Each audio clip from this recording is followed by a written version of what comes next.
Everyone, I wanted to go over today rates. Talk about rates. I'm not going to give you what the rates are because, of course, they're changing every week. But I want to talk about rates because it's something that is making people a little anxious, making them change their mind about buying and selling, and stopping really their forward progress in where they want to get to in life. And I think that it's a scare tactic by the media. They want to exaggerate everything and make us, cower in fear. And that's just my personal opinion, but I have plenty. And so I'm going to pull you up a graphic, just some things that a friend of mine who's a mortgage broker sent to me, and they were really good reminders. And I thought this would make for a great video for us to just pause a moment from doing all of the videos of the city and the neighborhoods, and just kind of talk about even buying right now. So I'm going to share my screen. So give me a moment.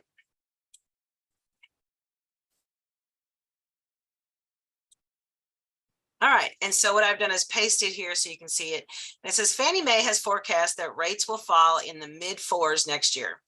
The real estate economists have stated a drop in mortgage rates into the 4 to 5%.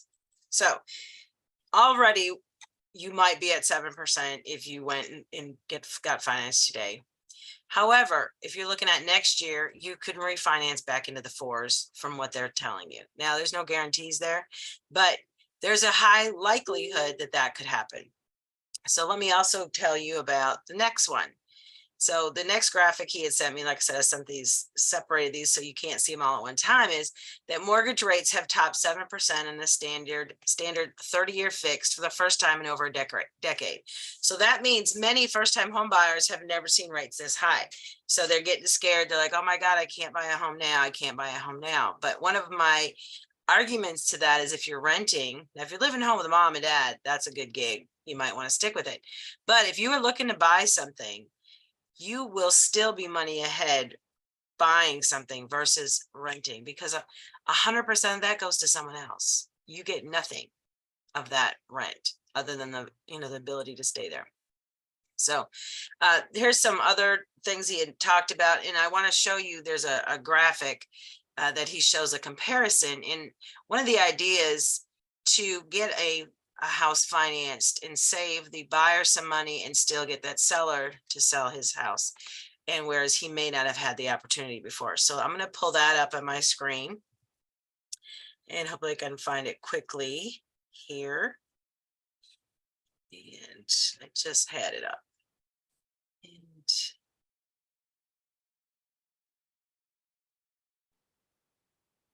oh yeah, here was another graphic. Let me go over that for you. So you can see in this graphic, interest rates going back to what, January, and how they had been, steadily increasing since January of this year. And it's been a pretty solid trajectory right here. But I don't want that to scare you. I know that seems a little scary because back here in June, it was at 5 and then it went back down. So, but back in January, we're at 3.22. So we're basically double what we were. However, I want to show you something that he sent to me that I thought was pretty slick. So let me go over this with you. So let's just use $499,900 as the list price that we're going to talk about. And typically, of course, you're going to go in and try to get the best deal you can. And that is to maybe make an offer $14,000, less. And then that saves you as the buyer $92 a month. All right. But if we use this other strategy, when we craft this loan, we give them the full price of the $499,900, but they buy down the buyer's loan. So now when they buy that down, and so the first year, it saves that buyer $603 for that first year.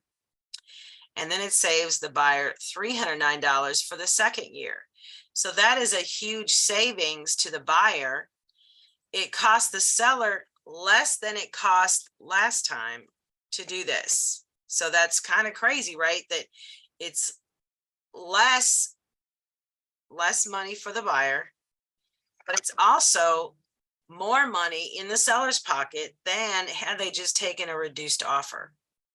And then if you look, $92 savings a month versus $600 savings a month. So that increases the buying ability of your purchasing ability of your buyer. So here are the here is the math, and I thought this was pretty neat. Now that's why I wanted to show it to you. I thought it was so interesting. So here's the borrower's down payment of 5%, and that stays the same in both situations. So the loan amount over here is $460, whereas the loan amount over here is $474. However, the interest rates with the buy down are at 4.75 here, 5.75 here, and 6.75 in years 3. However, we're going to go ahead and refinance right in probably year 2, maybe next year when it gets better. So without reading all this and going through all the minutia of it, the savings over here is triple what it was on this side, with him just lowballing the house, right?